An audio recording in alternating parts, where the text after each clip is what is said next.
يمثلون أمل والثقة بأن يشكل مؤتمر النساء الثاني في الشرق الأوسط وشمال أفريقيا خطوة عظمى على الدرب لإنجاز هكذا الثورة النسائية. وعليه وتحية من القلب لكل المشاركات.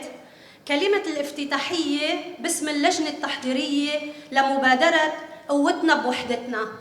بعد التحية والترحيب، 10 سنوات مرت على الثورات التي نفضل تسميتها بثورات ربيع الشعوب، ومرت 8 سنوات على انعقاد مؤتمرنا النسائي الأول في الشرق الأوسط وشمال أفريقيا في قلب العاصمة الكردستانية آمد ديار بكر.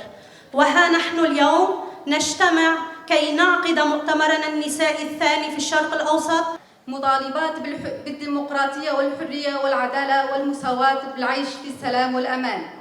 وشهدت منطقتنا صعودا بارزا للنضالات النسائية والتشبيك والحوار بين الحركات والمنظمات النسائية أكثر من أي وقت مضى. وأن دل هذا على شيء فإنه يدل على رفض النساء للأنظمة الاستبدادية الحاكمة وعلى جهودهن لتقديم الغالي النفيس في سبيل العيش بالكرامة وعزة.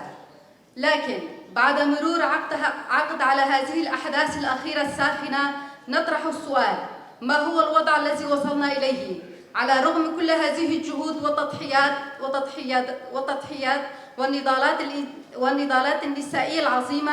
ولماذا؟ إننا نؤمن بأهمية وضرورة تحليل ذلك بكل أسبابه ونتائجه.